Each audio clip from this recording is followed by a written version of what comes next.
Hey, what's going on, y'all? You know how we do, so let's just get into it. Today, hopefully, is going to be a quick video, and it's kind of a spin-off of At What Cost. And I just wanted to get us to think about things a little bit differently. So here we go. This is about the healthcare situation. So we know the government shut down. And we know all the political talking points about, oh, they want to, Republicans are saying Democrats want to give healthcare to illegal immigrants, and which is like not true. And Democrats are saying, like, hey, we just want to expand these affordable care subsidies so that the healthcare industry doesn't collapse and that prices don't raise. So let's just get into this like very slightly. So, healthcare experts and insurance companies have already said that if these subsidies expire, that healthcare costs for over 20 million Americans could raise from between 40% to 300%. Let me fucking repeat that. That healthcare cost for 20 plus million Americans, if these shits expire, will increase between 40 and 300%. So let's just say if you're paying $1,000 a month for your healthcare, $1,000 a month, that 40% increase will increase the $1,000 to $1,400, right? And that 300% increase will increase your $1,000 to $3,000. Just as recently as yesterday, Marjorie Taylor Greene, one of the most famous MAGA conservatives, came out saying this and said she just got a letter from her insurance company about her two sons that her premiums are going to double. So now she's against it. Go figure. But this is something that Republicans aren't even disputing. If you listen to the opposition of what they're doing, they solely talk about we don't want to be providing money for illegals. That's their only argument. They're not even contesting the fact that if these shits expire, that the costs are going to skyrocket and tens of millions of people will literally either not have health insurance or be flung into medical debt. Mind you, medical debt is the number one debt in America, and over 530,000 Americans each year go into medical debt. So even with the current healthcare system, with Obamacare that's helping people, it is still too expensive. And mind you, the Republicans have absolutely no plan to replace it.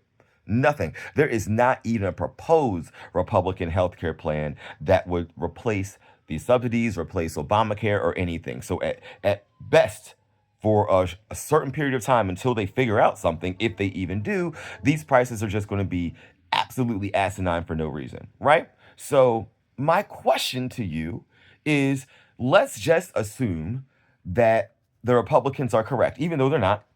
Let's assume the Republicans are correct and that undocumented immigrants are actually getting insurance, right? Let's just assume it.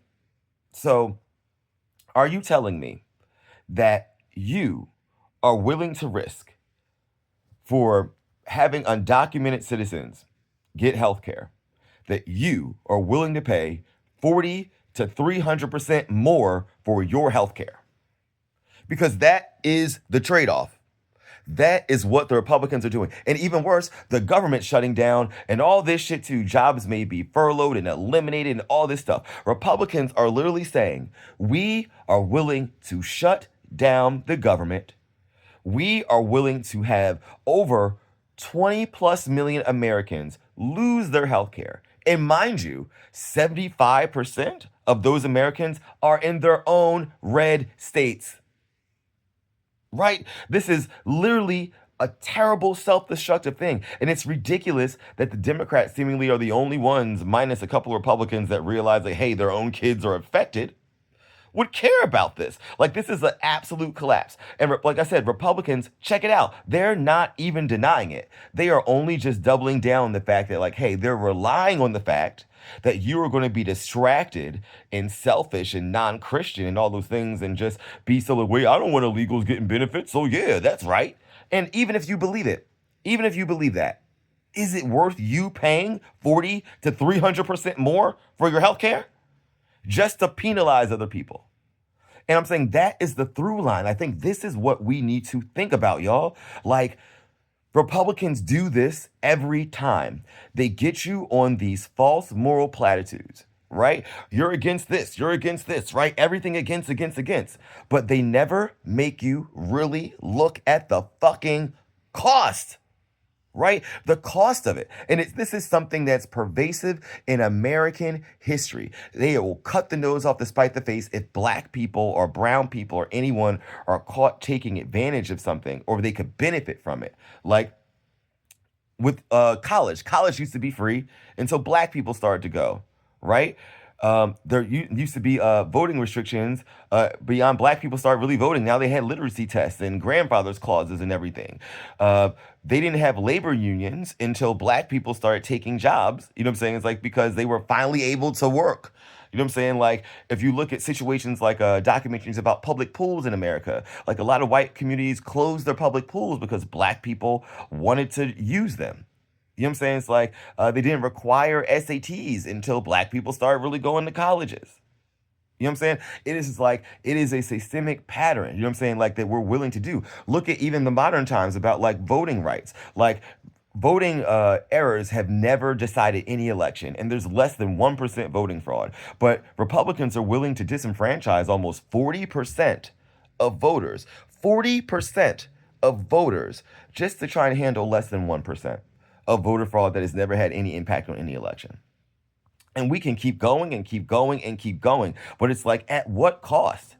They're getting you on this false moral platitude to act like, hey, if you're against crime, you're going to do this. You're against election fraud, you're going to do this. You're against giving immigrants stuff, you're going to do this. Okay, let's give that, even though that is, I think it's false based on fact. If you look at it and really research it, I could go into how actually providing some level of health care to immigrants and document immigrants actually helps us out economically. Let's just talk about the cost of preventative care versus emergent care. I was like, but we need to stop thinking about cruelty first. Stop thinking about punitive measures and cruelty first, because sometimes we cut our nose off to spite our face. We actually are willing to have less benefits and harm ourselves so we can have the ability to say you're wrong and penalize someone. Like, let's just get out of that and think into the weeds. I don't give a fuck if every undocumented immigrant has insurance, if it means I don't have to pay as much. If I can pay 200%, you know what I'm saying? Like, I don't have to have a 200% increase in my premiums just to have that. I'm okay with it. And morally and principally, yeah, I'm not for undocumented citizens having insurance, even though the laws don't say that. But even if it was, if it meant that stopping them meant I'd have to pay 200% more, fuck no. And I think that you wouldn't either. So let's not get fooled by it and see what the actual thing is. This shutdown is about trying to protect us from being destroyed by healthcare costs, which is the number one expense that most people pay, which is the number one reason Americans go into debt every single year. What the fuck? Until next time.